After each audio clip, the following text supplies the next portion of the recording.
welcome to episode 83 of BigRedBarel Geek Speak, your place for all your nerdy needs on BigRedBarel.com. I am your host, Lauren, the badass of Borderlands, and with me as always is the Baroness of Butts, Amorous Auntie Alex. The butts are in Andromeda! And the jaunty, jubilant juggernaut of Joe. I really can't follow that, so I'm just going to say hello.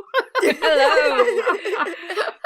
Right, kicking off our time waster of the week. So this week has been a relatively big week for movies. So we had the new Power Rangers out, we had Life coming out, just to name a couple. But there is an excellent little link into the Power Rangers, where a YouTube channel which I've mentioned in the past called Glam and Gore, girl called Mikey on there, she has done a Rita Repulsa tutorial, the aesthetic from the film, not the original TV show, which that would be awesome too. But she recreates, I can't remember the actress's name. Yeah, I did know this. Yeah. I completely blanked. I was talking about it earlier. Yeah, she's wonderful. We like her, but what's her face? Yeah, we like her. Oh my god, I cannot think of her name. She looks pretty well cast for Rita Repulsa, to be honest. She looks to have taken on the role with some gusto. Well, look, you remember the name of the character. I say that's half the job that's done. Close enough. Yeah. Yeah. Yes, so, Elizabeth Banks. Oh, that's it. Elizabeth Banks. Elizabeth Banks. Wonderful weirdo that she is. Yeah, so she recreates the Rita Repulsa makeup using purely makeup. So there's no prosthetics, none of it. And if you've seen any of the trailers, any of the promotional materials from the new Power Rangers film, you will see that Rita Repulsa has a very angular face, adorned with metallic accoutrements on the cheekbones, eyebrows, and all that jazz. And Glam and Gore, Mikey, she recreates the entire thing using purely makeup and does look very chiseled, very angular. If you're looking for something for Halloween in the future or a convention or something, check it out. Within that YouTube video, there is a link in the description to the video of how the armor was actually produced, which was created by another YouTuber. So check it out. It's really, really cool. She has other tutorials on there for like Yetis, things that kind of look like Tauntauns and things like that, and just other weird things. And she did some awesome cosplay of Sombra as well, which tickles me in all the right places. That's the reason I mentioned her before, because that came out when Sombra was introduced to the, I was going to say TV show, but to Overwatch. At this point, it's almost a TV show, let's be honest. Well, I only have real interaction with Overwatch by watching the shorts on YouTube, so... Oh, they're so good. They're so amazing. Good, those animated shorts. Love them. So, like, sassy Sombra, like, going, ooh, shoosh, baby. Yeah. Boop. Yeah, boop. She's so annoying in the game, though, Sombra. To play as her is fun, but to have her in an opposing team, she's very irritating. Ugh. Well, to be fair, only really, really good ones. Because I feel like she's really hard to play right, because she's not really supposed to kill. She's more like an annoyer, like Tracer, and I don't think many people get the memo. Yeah, a lot of people try and play her like Reaper, and you're just like, no. No. She's not for dealing damage, she's for messing up the other team. Yeah, and killing off your weakest players and your healers. Oh god, when you play a healer and she shows up. Oh, she's so annoying. Yeah, It's my two things. When I play a healer, I usually scream, Tracer, someone kill that Tracer. I scream, Sombra! Can somebody get Sombra? And I'm usually screaming, Angry Monkey! Yeah. Angry Monkey! You and Winston don't get along. Aww. I know, he's so lovely, but when he goes full-on ultimate, he scares me quite a lot. I don't think I've actually seen him do ultimate, because it's scary.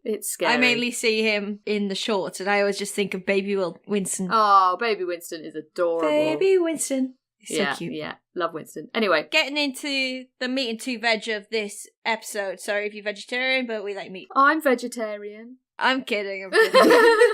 But you are kicking this off with a movie that you've seen. Yes. So I went to see Get Out, which is a horror thriller type film. A film that Alex will not watch. I really want to see it. It looks so good. It's so good. I was trying to get, like, you know, people like Sean, our good friend Sean, to watch it because, yes, it's creepy and scary, but it has a lot more to say at the same time. And really, I want everyone to see it. It's that kind of film. But anyway, so it's the directorial debut of a chap called Jordan Peele, Peele, who some people might know from the comedy duo Key and Peele. Yes. No, but okay. Well, more people see a Key than Peele. Yeah, this is true. He's kind of like the slightly less sort of in-your-face one, I guess. I don't know. I'm not so hugely familiar with their comedy stuff. I've seen a little bit of it here and there. But so when obviously this film was announced and he was directing it, I don't think expectations were set too high for a horror film from one of this comedy duo. But it's fantastic. It's so good. It's like all the best horror films kind of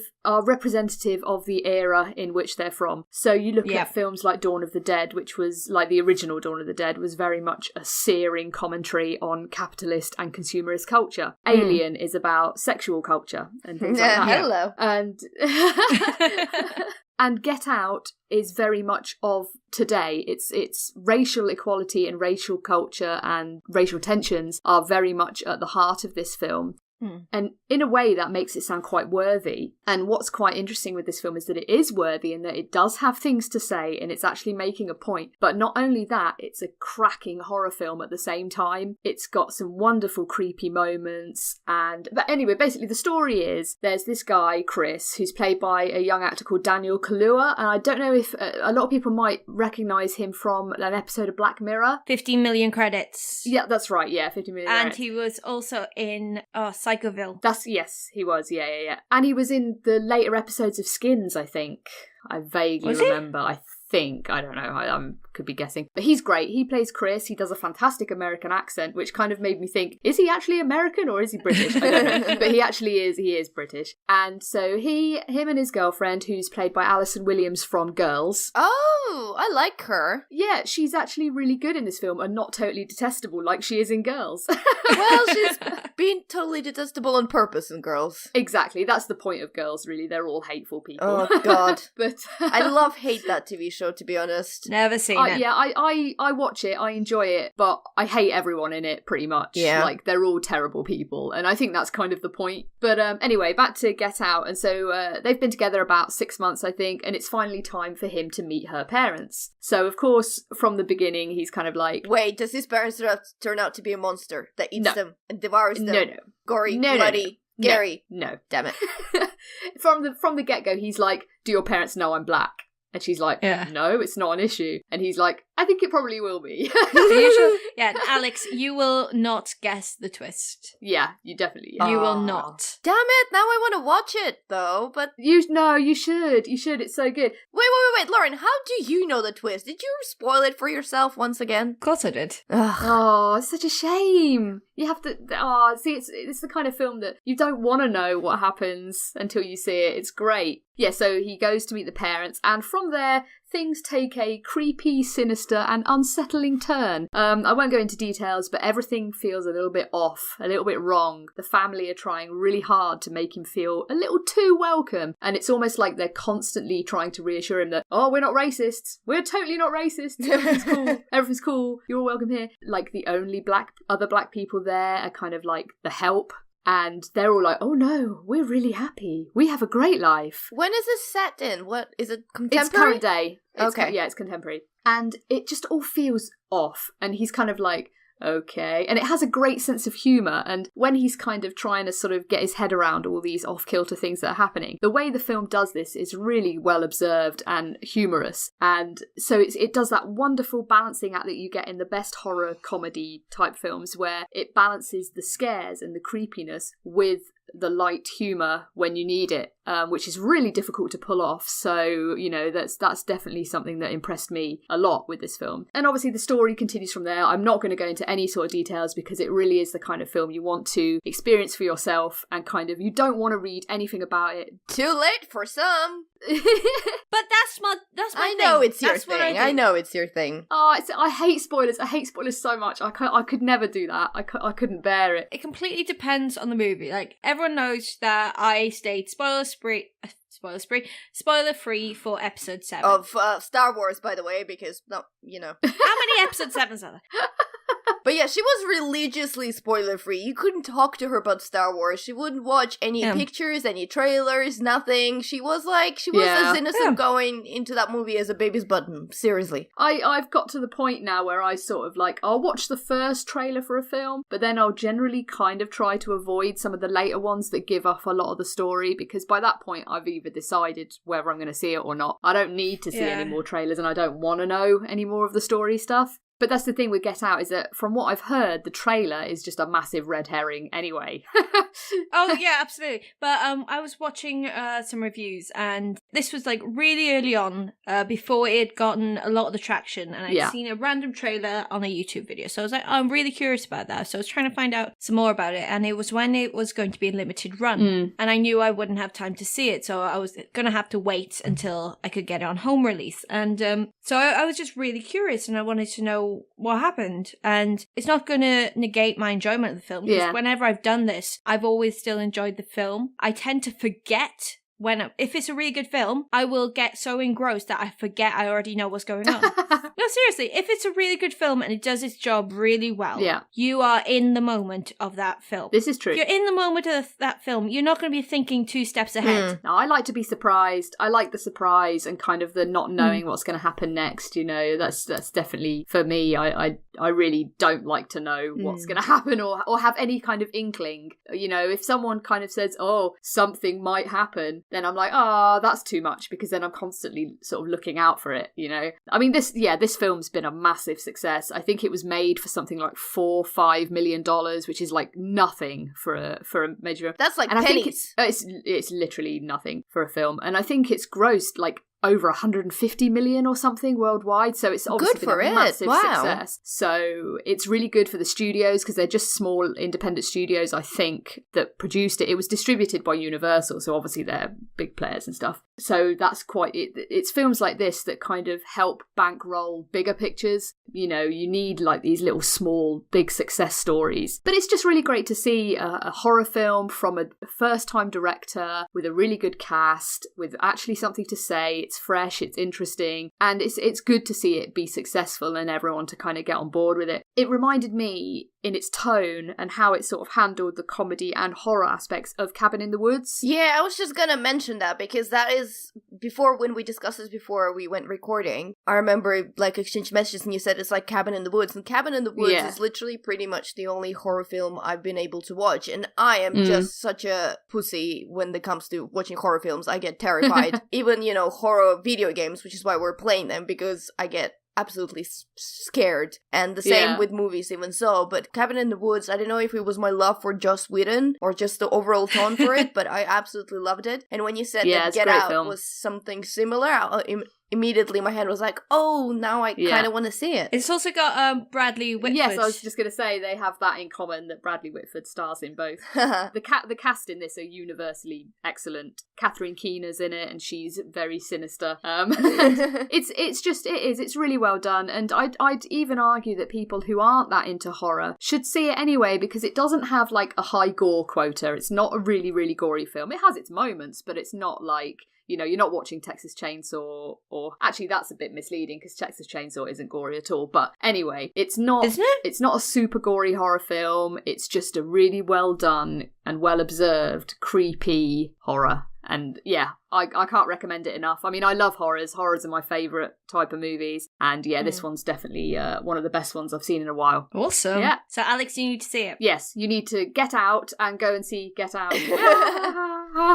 Well, I'm poor, so probably not in the cinema, but I will look out for it when I'm a bit less poor and I can actually get it on a Blu-ray or some streaming service, or paid for Amazon Prime or something like that. I don't think it'll be too long, because it was released in February, I think, in America, and obviously it's just been out here, so I can't imagine it being too long until it gets a home release. Good. Yes, so yeah, very much worth seeing. Yeah, absolutely. Speaking of something else that you may want to watch, something that may be a bit more up your alley, Alex. It was something I was extremely pleasantly surprised that I enjoyed, and it was Sing, which is the DreamWorks animation, I think it's DreamWorks, movie of the cartoon animals singing competition. Oh my. Wait, what? Yes, so it's an animated movie. It stars Matthew McConaughey as Oh, hello, that McConaughey. He's an animated koala. Oh God! I have so many feelings right now going through me. I don't know if I can control them. Yeah, so he is an animated koala who owns a theatre that's not doing so well. So he's trying to revive it, trying to get some money in. So he decides to put on a singing contest, hence the name Sing. And it's the story of what happens when the key acts within the singing competition, what they're going through, how they end up being in the competition, and so on. There is a little bit of a story arc for the koala character, which I'm not going to get into because it's kind of sweet, but the characters all have their own individual kind of storylines, which is quite sweet. You have Reese Witherspoon as a cartoon pig. Of course. I don't mean that in any offensive way, but that actually does really suit her in a kind of cute teacup pig way. She's not a teacup pig. She is a mama pig. So she is a mother, which she actually is. I know what you mean, but I don't want to mean like I don't want to mean it like I say that she's a big fat pig, but I mean it to say like she's a cute kind of pig. Alex. And say what you mean. No, it's fine. No, an adorable kind of pig. See, this is what I was worried about. Now, all the animals are illustrated very adorably. They are very cute. I know that's meant to be a banned word on this show, but hey. That is so 20 episodes ago, Lauren. More like 50, I think, now? Gosh. Oh, maybe even that. When did that game come out? Christ. Yeah, we got told off for saying cute and adorable and squeeing too much at Yoshi's Woolly World. Yeah, but that's what it's for. That's what we thought. If you're not squeeing at Yoshi's Woolly World, then you're doing it wrong. Yeah, absolutely. Hey, to this day, this is the only amiibo that we've ever bought. Is the Yoshi Woolly amiibo, green one, and it's freaking cute. He is adorable. Yeah, it's adorable. Anyway, Sing. So she is a mama pig. She's got I can't remember the name of like a lot of baby pigs, but she's got a lot of baby pigs, and her husband's played by Nick Offerman. He doesn't have many lines, but it's just like he has the vibe of Nick Offerman, if you know what I mean. Yep. And she can sing. She wants to get involved with the singing contest, and she's actually quite brilliant in it. I'm watching it and seeing like, oh, she's a mother coming out of her shell, getting her groove on, getting out of that strict routine. But like, she makes a Rube Goldberg machine to get all of her kids ready for school, and her husband up and fed and keep the house clean. It's like, stop singing, woman. You should be bloody inventing stuff. It's like, you are one smart piggy. Go out, get paid, do it. Well, pigs are very intelligent. Yeah, apparently. Pigs are very smart. They're apparently more intelligent than a 4-year-old child. They're definitely more intelligent than dogs. Yeah. But dogs are fuzzy. That's true. Yes, dogs are cute and fuzzy, whereas I follow this, sorry, Lauren, we're gonna get to Sing in a moment, but I follow this Twitter account called Exploding Unicorn. He's a comedian, but he generally tweets a lot of really funny jokes, because he has like, I think 4 daughters, and he's just really, really hilarious. But a couple of months ago, on top of like, you know, his kids and having a dog and like a crazy household, he got himself a pig as well. So there's like tweets about what his pig's been up to, videos of him trying to wash his pig, and I'm like, oh my god. Yeah, anyway, it's called @Exploding Unicorn. You guys should follow him. He's hilarious. If you follow me on Twitter, I'm likely to retweet a lot of his jokes because they are genuinely fun. Yeah, so Seth MacFarlane's in it as Mike the Mouse, who's kind of a crooner. We were actually surprised that it was Seth MacFarlane. It took us a good while to recognize his voice. He doesn't sound his usual... Wait, he doesn't sound like Stewie, you mean? More like Brian is his usual voice. But he actually disguises it pretty well. It's only on some of the more croonier, like Frank Sinatra songs that you can like, yep, that's him. I recognize that now. Scarlett Johansson is a rocking porcupine who goes through a breakup and like comes out emerged. John C. Reilly is Eddie, and he is a sheep, and he is kind of like a comic relief character. Taron Egerton, who you may know from Kingsman Secret Service or Eddie the Eagle, he is the gorilla that you would have seen in the promo material, who has a very croony voice. And his dad is played by Peter Serafinowicz, which always cheers me up. Absolutely adore that man, and you cannot recognize the voice. He is a voice actor that can completely change his voice, and I adore him. At no point during that film could you go, yeah, that's Peter Serafinowicz. It's amazing. Some people are just chameleons that way. Yeah. He's a wonderful... He was very good in John Wick too, actually, Peter Serafinowicz. I enjoyed his little scene. He's like the concierge of guns, isn't he? Yeah. Tori Kelly, who I have no idea about. She's from some sort of singing contest in the States. She is Mina, the big elephant who's shy and ends up singing. Thinking, who else is major that you would want to know about? There's a bunch of people from SNL. So Leslie Jones is the elephant mother. Does she sing? No, she doesn't sing. She's just kind of like a very exuberant mum. So she's not shouty or anything like you would expect Leslie Jones to be. She's just a very enthusiastic and protective mum. I have a lot of love from Leslie Jones, I have to say. Oh, she's wonderful. Follow her Twitter. It's fantastic. Not Twitter, Instagram. Then we got Beck Bennett, which is the boyfriend of the porcupine. That's gonna... What... Is he a porcupine as well? He's a porcupine as well. It's just the idea of Scarlet... Like, so far, they have been so perfectly cast that every time you said this actor as this kind of animal, I went, yeah, that fits. That is great. Scarlett Johansson as a porcupine. I can see that. Reese Witherspoon as a pig. I'm totally on board. Like, so perfect. And then Jay Farrow, who was formerly of SNL, he is the grandfather of Mina the elephant. It's slightly odd that they do keep animals with the same animals. So like with the porcupine thing, porcupine dates porcupine, Mike the mouse dates a mouse and ends up being chased by a Russian mob. Can you guess what animal the Russian mob is? Cats? No. Dogs? A bit more on the nose. Bears? Yes. Wow. Yes. I'm a little bit disappointed now. If they were cats, I would have been on board. Yeah. Yeah, cats would have felt like the more natural choice to be chasing mice. Yeah, well, it's a big gambling thing and so on. But there's Gunther, who is the German sausage, I suppose. He's a pig. Played by Nick Kroll, who you might remember as the douche from Parks and Recreation, if either of you watched that. No. I watched like the first couple of episodes of the first season. Look, it's really hard to find Parks and Rec legally, okay? Really, really hard. I would have watched that show. It's on Netflix. Is it? Yeah. US Netflix or UK Netflix, dear? UK. Is it? I'm pretty sure I've watched it numerous times. I'm checking. You keep going. Yeah, so there's a lot of fantastic characters. One set of characters which I loved and I wish they did more with. It was a girl group of 5 red pandas and they were J-pop stars, wannabes. Oh, nice. They were singing Kira Kira Killa by Kiari Pamu Pamu. And they were so adorable because, like, it's all implicit in these scenes, but, like, you get the vibe that they don't speak any English. And they keep thinking they're in the show. So they just keep turning up and practicing their routine for Kira Kira Killa, which is adorable. And then when they're finally told they're in the show, through some broken Japanese or Korean, I'm not too sure myself, they get really offended and slap Matthew McConaughey. And I think it's absolutely wonderful. I mean, who hasn't wanted to slap Matthew McConaughey? Everyone has at one point or another, surely. Very, very true. No, right in the face. FYI, no Parks and Recs or Netflix UK. Really? Yep. I sincerely apologize. I thought there was. There's also some random voice actors, acting from like Edgar Wright, Tara Strong, and Wes Anderson. Ooh. Oh, God. Does he play a badger? Please say yes. I have no idea. It's just, they just say additional voices. And if I'm honest, I could not distinguish Wes Anderson's voice. I should be able to distinguish Edgar Wright's voice because even though I love him as a director, his voice and his face makes me want to punch him. Understandable. I wanted to punch Ryan Reynolds. I get this. Oh, but no. Ryan Reynolds is wonderful.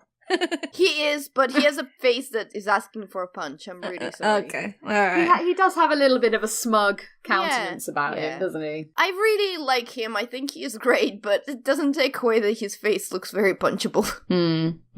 Yeah, so it's a really fun film. They get to the meat of it quite quickly. Meat, because it's pigs. Sorry. And it does come out to quite a saccharine conclusion, but it's nice. It's uplifting in a family kind of focus kind of way. There's not too much schmaltz. It's just enough schmaltz to make it enjoyable. And I did not expect to enjoy it. Coleman was adamant that I'd like it from the trailers. I was vehemently against it. I did not want to see it. And he's like, felt a bit crap the other day. And he goes, oh, well, we'll just put this on. Nothing on the TV. But okay, I actually enjoyed that. That was quite fun. So yeah, if you're bored and it's a bit of a dreary spring day, chuck it on. Sounds like a lot of fun. Just from the cast. I'm sold. Yeah, it has a hell of a cast. That's for sure. And then it's not like in your face. the casting, if that makes sense. Yeah. But yeah, it really works and it's a very fun movie. Yeah, so before we go into my topic, slightly segueing it, you know they're making live action of Lion King, which live action is a joke, because obviously all animals... Sorry. Yeah, that's not going to work. Donald Glover Yeah. is Simba. I'm really excited. Yeah, I'm okay with that. So... Just how? How are they doing it? Well, it's all going to be CGI. It's going to be like a Jungle Book. Like the stage show.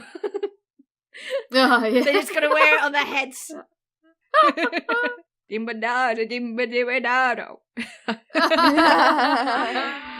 Sorry, okay, carry on. You know how James Earl Jones is going to reprise his role as Mufasa, right? Yeah, but he's Yeah. so old And now. everyone is super excited about that. And Yeah. what I am concerned is I have not heard anything about Jeremy Irons. And as far as I know, and if James Irons is not Scar, I'm not watching that thing, because Jeremy Irons has just is the perfect Yeah, it would. Yeah, no one else could play that role. I have no words, you guys. Yeah. To be fair, I'm boycotting Beauty and the Beast because Angela Lansbury isn't in it. Fair point. It is Emma Thompson. She's pretty good. No, she's not Angela Lansbury. No. I finally gave in and watched the Bonjour Provincial Life song live action version, and I couldn't get through 30 seconds of it. Yeah, it makes me cringe, the whole thing. I'm not interested. It's just like so I just watched the original. Emma Watson, as much as I appreciate her in all the weird ways, and apparently we're lookalikes, which is weird on so many levels to me, because I'm not. I do not look like Hermione Granger. You're both adorable. Yeah. But she can't sing. I'm sorry. And it seems like a weird choice for her as well. Like, she's always like this, quite outspoken feminist, and good on her for kind of, taking the flack that comes with being outspoken about these issues and things. But why would you take the starring role in a film that is essentially about Stockholm Syndrome and, the death of feminism? Like, they changed the roles a little bit. So her father, Maurice, is now a watchsmith, a watchmaker, and she's the inventor, so she invents a washing machine so she can read more. That's the kind of shtick that I got from it. Right. But the reason I didn't like the song is it was more the pacing and the other voices. Like, I didn't mind her at all. She was fine. It was everything else in that, and it just like, nope, I want to watch the original. I'm going back.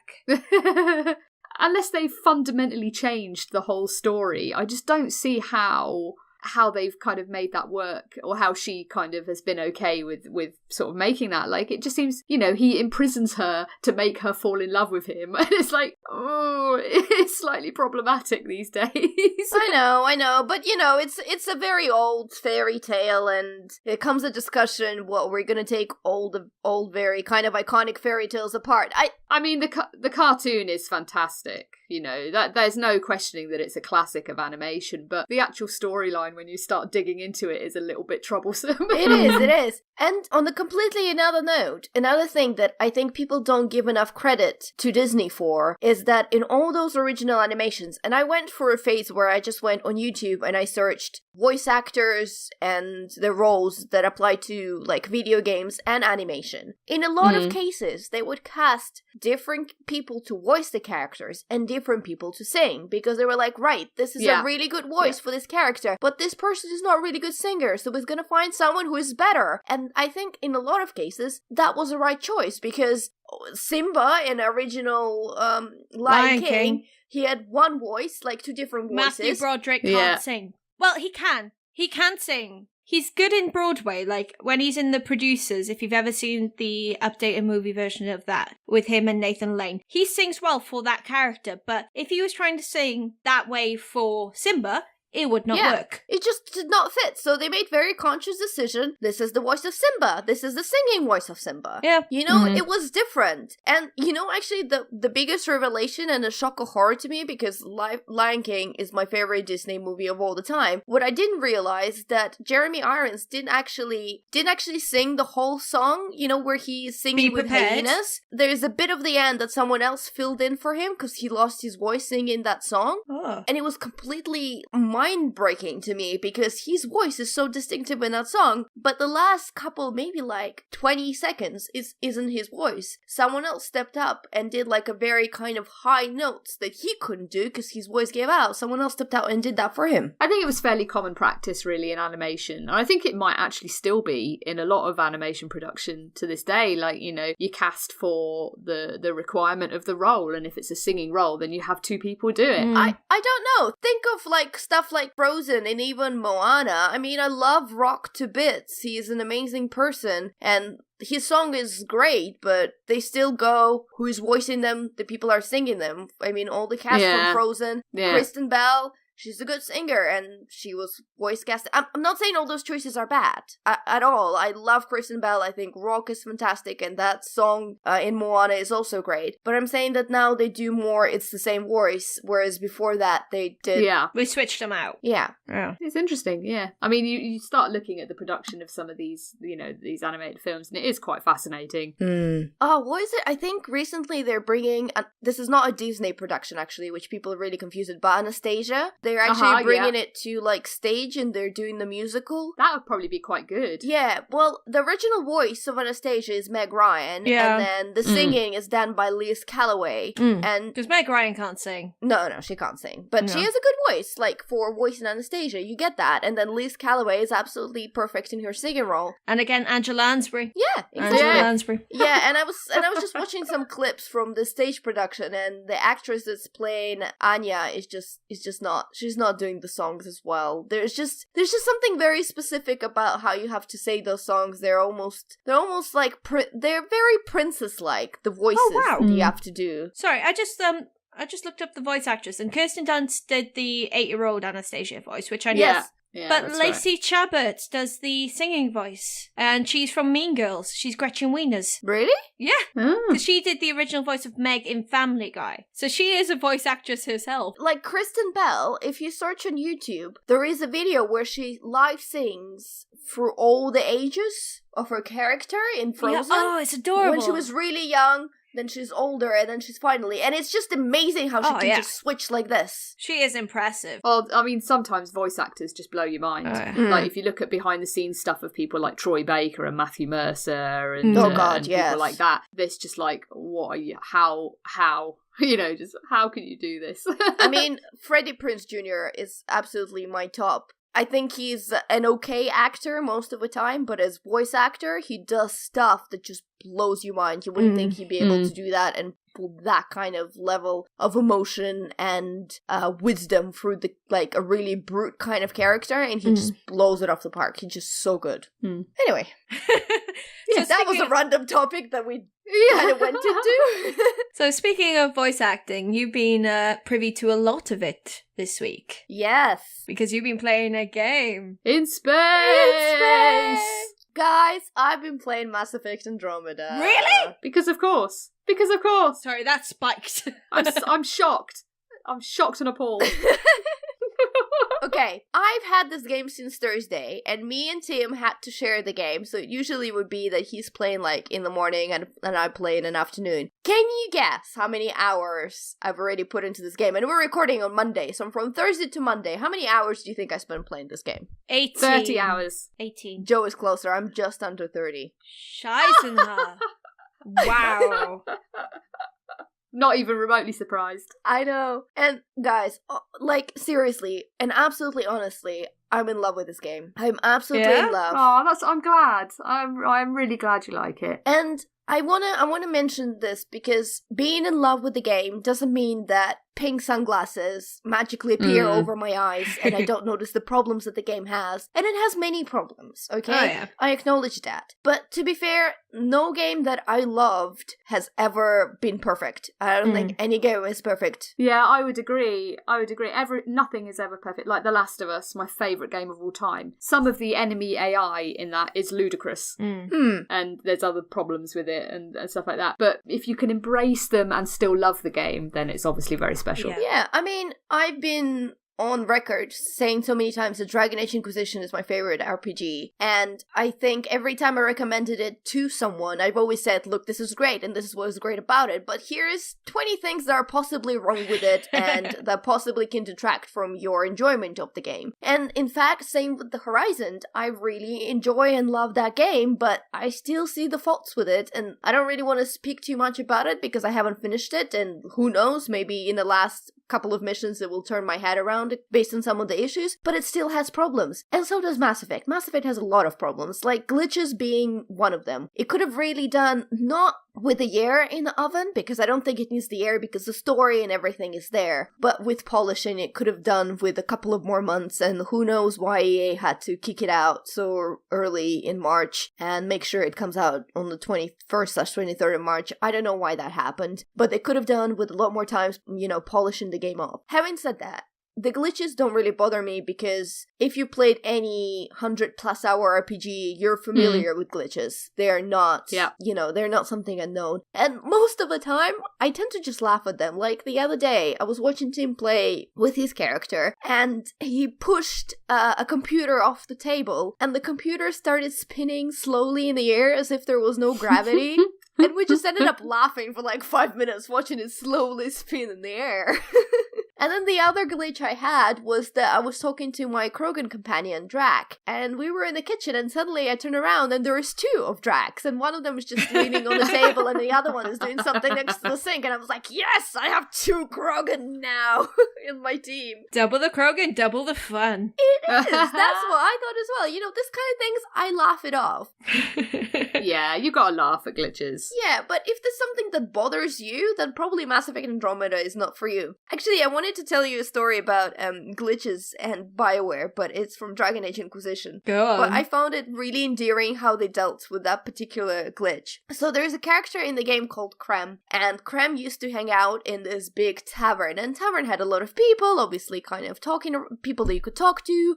You could go to the bar to drink some wine. There were some main companions that you could socialize with on that tavern area. But most excitingly, I think just beautifully done by their whole development team, they have a bard there called Meriden. They've actually hired a completely singer called Elizaveta. They wrote Sing specifically for her, and she would just stand in the bar and she would sing like eerie folk songs, just her voice and the guitar, and the songs are absolutely beautiful. But Meriden would stand just behind the stair, and Krem would sit on a chair, so the stair would just block Meriden slightly, and the glitch that was happening in the game was that Krem could not just sit on the chair. Like, it was just not possible. Krem used to stand up, get up on the chair, walk around the chair, then get up on the chair again. It was just like crazy. It's like, Jesus, man, just sit down. No, like a Krem fidgety would not child. sit down. No, you'd just not. He would just like to stand on the chair as if he's looking over the steps. So when they released the final DLC, they added a little bit of a romance between Krem and Meriden, that Krem would come up to Meriden and said, look, I've been standing on the chair because I couldn't quite see you over the stairs, and I really like you, and let's hang out. And I thought, hey, look. That's cute. That's kind of sweet. That's cute. Exactly. This glitch was just, they knew that was there, but they didn't bother solving it because they thought it was just too funny, so they left it in. I mean, I don't mind glitches myself. Like, I think there's a level, like, if a game is constantly glitching out and full of technical problems, then that's going to impair your enjoyment. If it's game breaking. But the odd glitch is fine. Like, even the greatest open world games, things like The Witcher 3, even they have glitches. I remember Roach used to behave very strangely from time to time. That horse. That bloody horse. So, it's kind of, people get really caught up on these things. And, if it's not constant, it doesn't bother me quite so much. I had a really funny one in Horizon the other day that I shared on Twitter. Yeah, I remember when the guy was just dancing. It's just, and it was so random. Like, I just chanced upon them fighting a couple of big tramplers, I think, and I helped them out, killed the robots, and then he was just there doing it, and I was like, what? Like, for no reason. So of course I had to just stand and watch for a minute, and he didn't stop. Like, even when I went away and came back, he was still doing it. Just still doing these dance. So, yeah, it was weird. The moves. Really weird, but funny. He had the moves. Yeah, he had to get his groove on.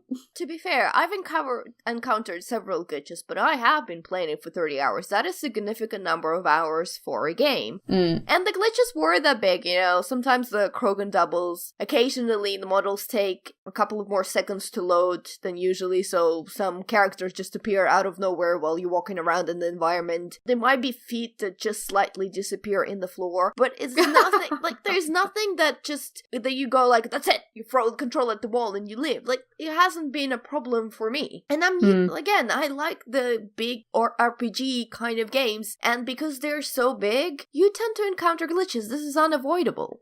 Yeah, well, it's impossible for a team to test absolutely everything in a game of that size. I mean, they're only human game developers, despite what, we might think. And things do slip through the net, and that's why they're constantly working on things like patches and stuff like that for when issues, do arise. Like, I've seen it myself because I work for a game developer. You see it, like, sometimes a bug will appear because something else happened that no one would ever have even considered could possibly have been a problem, and it's only something else that's brought it to light. So, you got to cut them some slack sometimes. I mean, a company with the mass power of EA behind them, I would hope, should possibly have said, maybe we should give this a little bit longer and kind of iron some of these out. But they don't bother me. I'm with you on that, really. Yeah. But, like, if there's something that bothers you, I would just say wait a couple of months, because they'll be on their bug fixes all the time now, and they'll be releasing patches that solve this kind of issues. Yeah. Now, on the other issues, I'm just going to quickly go through, like, the bad stuff before I go into the awesome stuff, because in my opinion, awesome stuff overweights all the bad stuff, but hey, it might be just my opinion. Obviously, the animations, as all the memes suggested, they do have a serious case of dead eyes. It's strange, because obviously, me and Tim are rolling different characters, so I'm playing Sarah Ryder and he's playing Scott Ryder, and we both went with default characters this time around. And I think his male character looks so much weirder than mine. Like, his eyes are just huge. Like, they're not humanly sized, his eyes. And, like, my character is just perfectly normal. In so many cutscenes, she looks absolutely gorgeous, and I'm like, oh my god, I can see, like, freckles and very subtle tones in your skin, and you just look so pretty. And he's got, like, just, like, this big frog-eyed dude with his eyes, like, just staring. I'm like, that's freaky. What? Maybe it's from being in space. Probably. Like, it's the pressurization from space. It just makes your like, eyes pushing big. his eyes out of his head. Like that scene in Total Recall when Schwarzenegger loses his helmet on Mars. Yeah, just be like that. His eyes are going to pop out any moment. 2 weeks. Anyway, so that's a bit weird, but I don't know. Again, doesn't bother me. I don't know. Maybe I got lucky with my character. Maybe it's other things. Again, the facial animations do not detract from my entertainment of the game. Combat is absolutely fantastic. I love it. Another big thing that takes a bit of a getting used to, but I think it's actually good in the end, is the UI, because Mass Effect Andromeda has a lot of missions. And what they did this time, and what is kind of annoying when you start the game, but makes sense once you acquire a lot of missions that you need completing, is that they sorted it into different folders. And you have, like, your priority missions, you have missions revolving about relationship with your companions and relationship around, you have your missions around different planets, like the big ones, then you have kind of task missions that are more just go there, collect the stuff, and collect other stuff, and, like, scan the mineral or what so on. And so they're divided into folders. Sometimes it's a bit hard to find what you're looking for. Obviously, the maps have the markers of the missions available on a particular planet, but it takes you some time to get your head around this. I confess that at first I was like, so I want to do this mission? How do I do this? Or I got this mission. How do I find it in any of my folders? But as soon as you play a good chunk of time of that game, you start to get really acquainted with the way you navigate through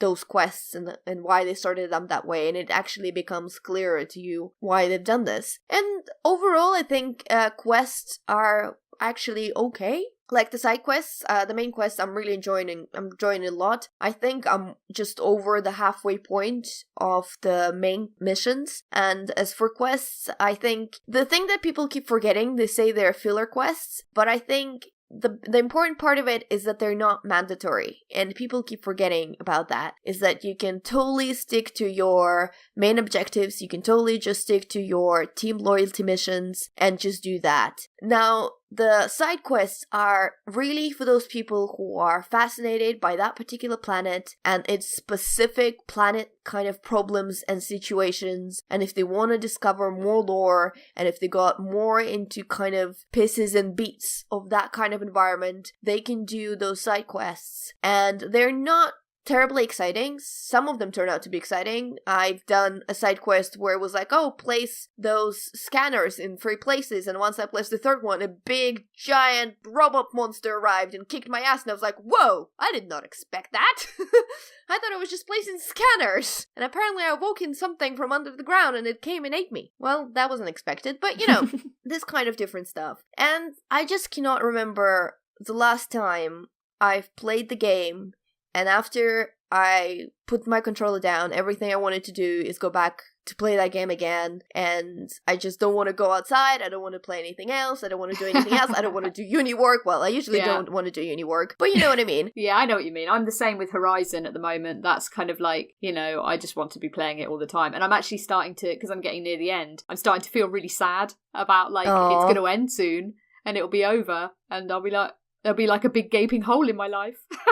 But that's the funny thing, like, I loved Horizon, but I never got that feeling. And for Mass Effect, I do. And I don't know, look, I'm gonna be honest about it, absolutely honest. Maybe to love this game as much as I do, you need to be a fan of Mass Effect. You need to be earning to get back into this world and have more story time with Krogans and Turians and Asari and be again into that world and just want to be in it again. Maybe that's what being the fan person of that game is, and then I'm absolutely in, because I absolutely love pretty much every single thing about it, and all the bad stuff that's been mentioned in reviews, like, they're there. I think the memes of the internet have exaggerated it to a slight, because it's so easy to take 5 seconds of a 100-hour game and make it look like it's horrible, where it's just 5 seconds. There is some lousy writing. There's one character, I'm like, what were you thinking, BioWare, writing that line? But in general, they're excellently written, fun to play, and I'm loving every moment of it. And you guys need to ask me the most important question ever. Who are you having sex with? Yeah. I hope it's a Turian. It's everyone, isn't it? Everyone! Sleep with them all! So, the Turian, Vetra, she is so sexy, guys. Language, woman. Come on, I cannot resist. She's absolutely... You'll have to bleep that, though. She's sex on legs. But the problem is, she's also, like, really cute, and she's, like, the ship mummy. And I just want to cuddle her. I don't want to bang her. Aww. That is the problem. It's just, she's beautiful. Turians are the most beautiful aliens in the world. They're just so beautiful. Garrus, Vetra, they're stunning. Yeah, Garrus is... I know. So my plan going into it, I obviously wasn't going to romance any human characters because, look, I'm playing a sci-fi game where I can... why would you waste your time? I know, right?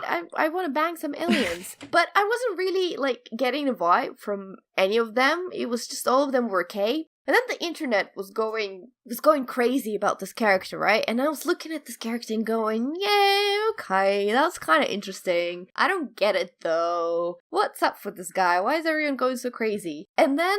I'm playing the game, and then one of the first scenes where he enters the stage, this alien character, and literally my first words after the scene has passed were, oh dear.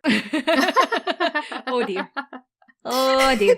See, the thing is, like, I feel like you have to have learnt a valuable lesson from The Witcher 3, in that if you try to love everyone, in the end, nobody loves you. So you have to make a choice. Well, look, I have a problem. Okay, first of all, let's get onto this character, because I don't know, he's just, he's fantastic. And so the thing about this character that I don't really want to spell, but he's voiced by Nyasha Hatendi. I think that's how you pronounce his name. And good God, his voice, you guys. Oh, so many dirty thoughts just going through my head just thinking about the voice.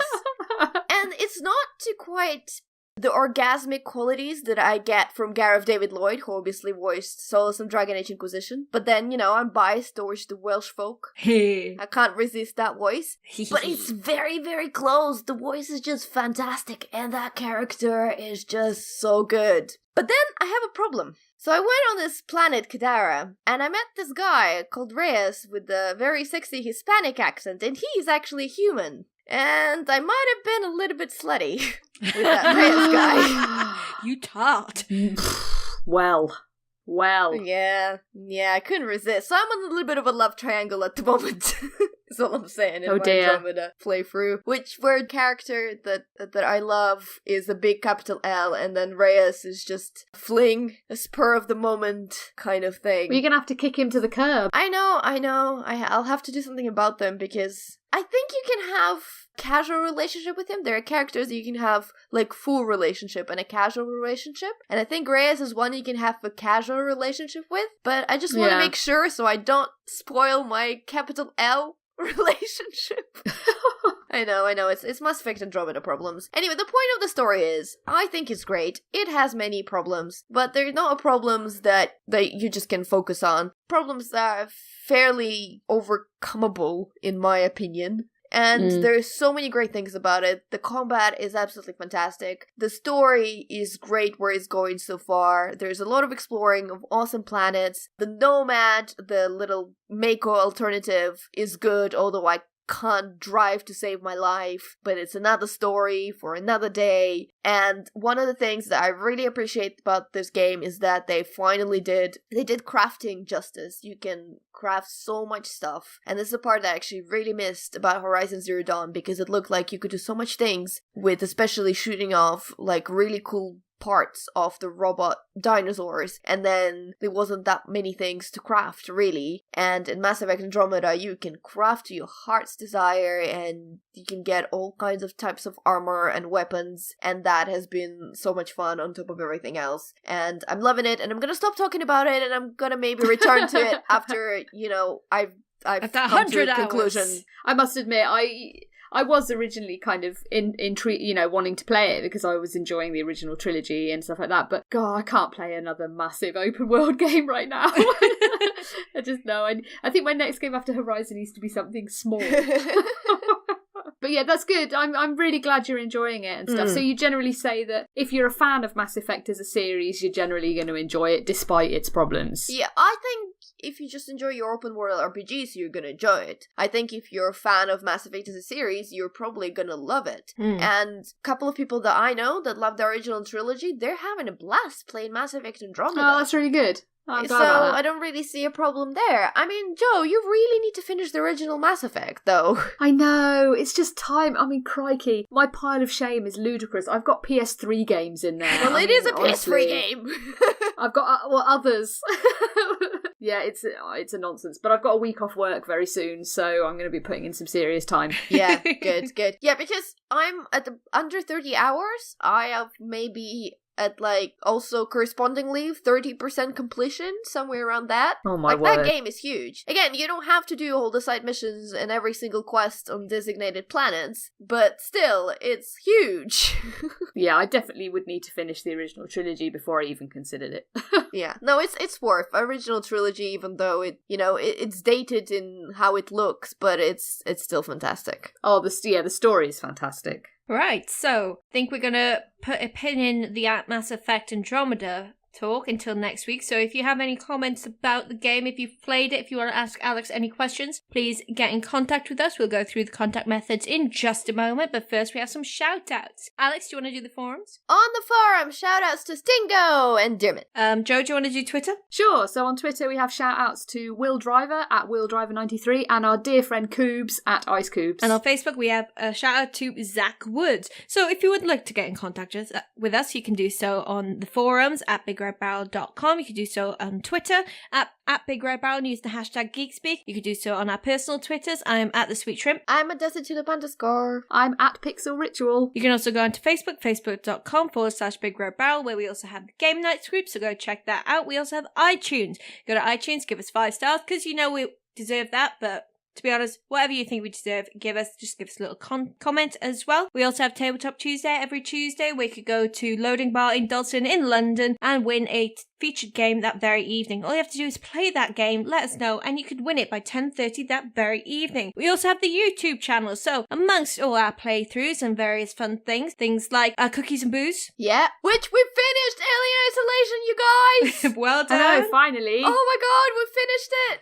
And oh, Joe, you'll be glad. We're gonna start Resident Evil next. Yes! So you're doing Resident Evil, but you still don't want to watch Get Out. Resident Evil is scarier than Get Out. 100%. I know, but at least it'll be funny, I guess. True. Yeah, you're going to brick it. If Alien Isolation scared you, Resident Evil is going to definitely scare you. Those face huggers, them jumping on my face, that was terrifying. Great game.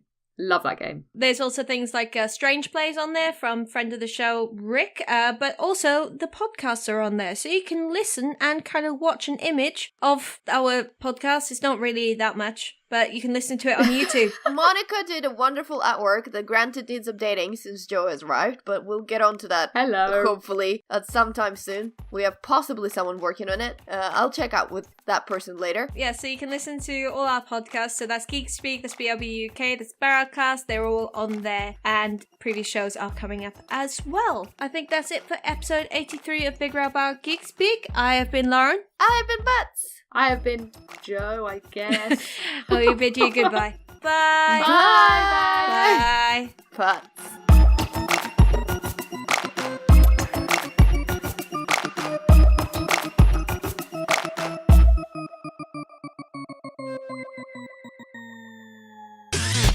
You and your ears are quite welcome for the podcasting goodness that you just heard. Why not roll on over to BigRedBarel.com for more podcasts, news, reviews, and videos from the biggest, reddest site on the internet, BigRedBarel.com.